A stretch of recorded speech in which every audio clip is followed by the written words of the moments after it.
Pourquoi certains musiciens des Kabila sont boycottés par la résistance et la diaspora congolaise?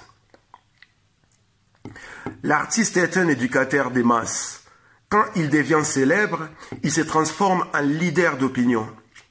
Un leader d'opinion, c'est quelqu'un capable de modifier la pensée collective, capable de guider l'inconscient collectif, capable de faire changer d'avis la masse.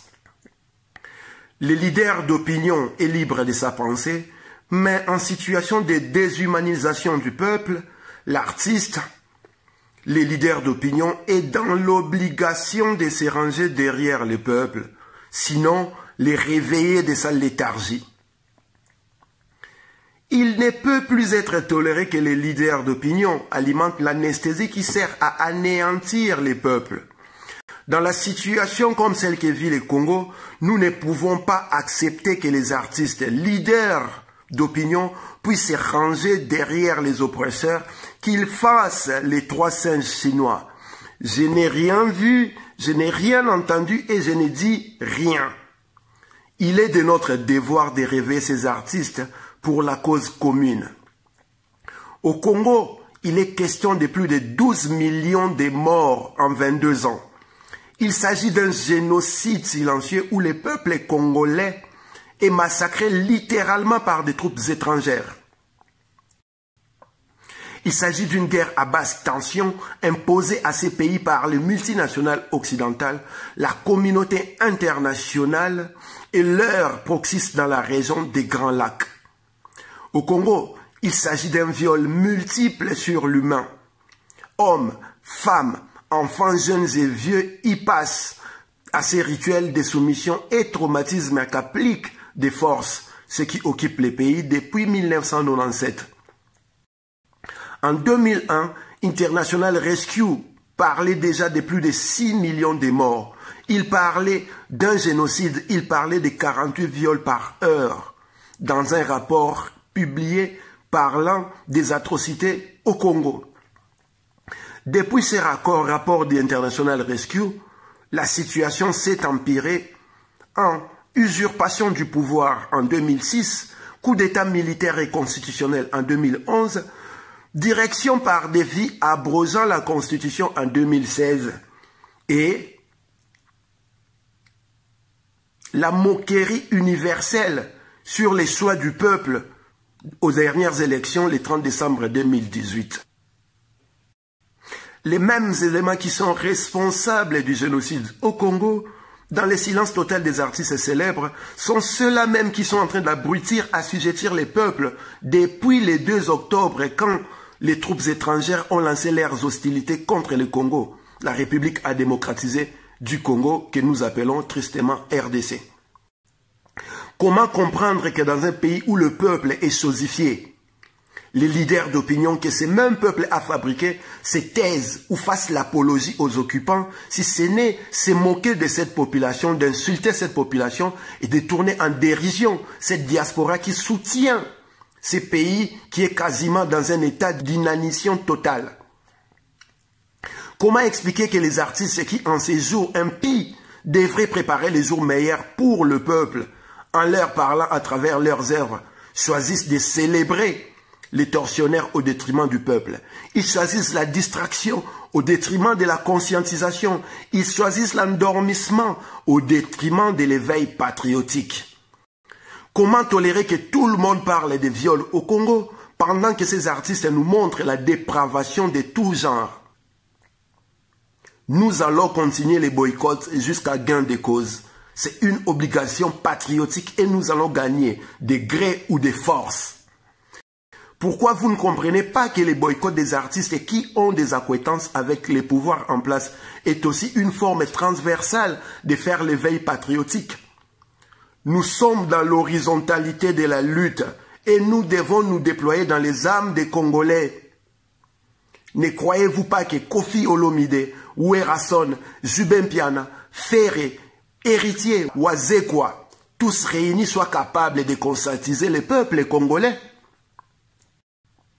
Et s'ils parlaient réellement des problèmes du Congo dans leurs œuvres, il n'y aurait pas évolution de la situation de la conscience collective?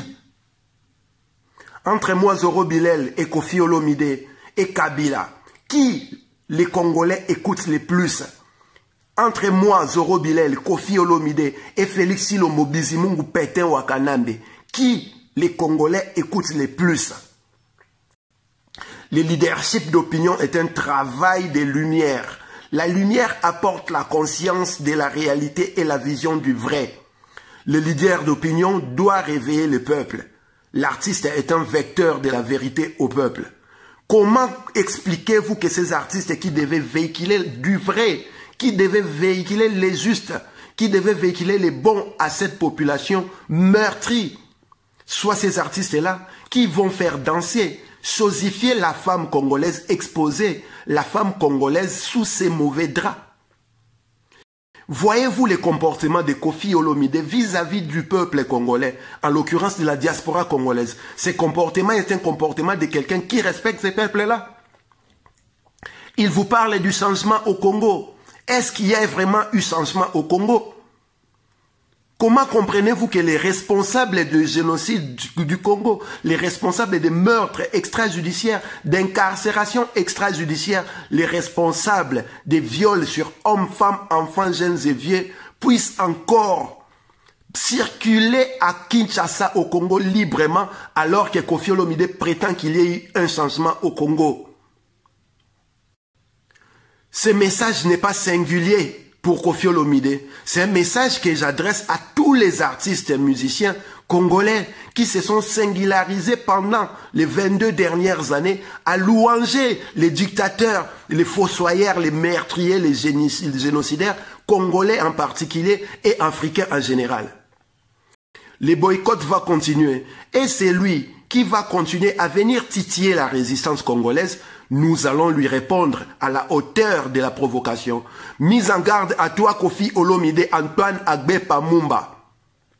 Ne réveille pas les démons que nous avons fait exprès de taire, parce que nous pensions que tu venais ici pour voir ta famille et te recueillir sur la tombe de ton père, paix à son âme.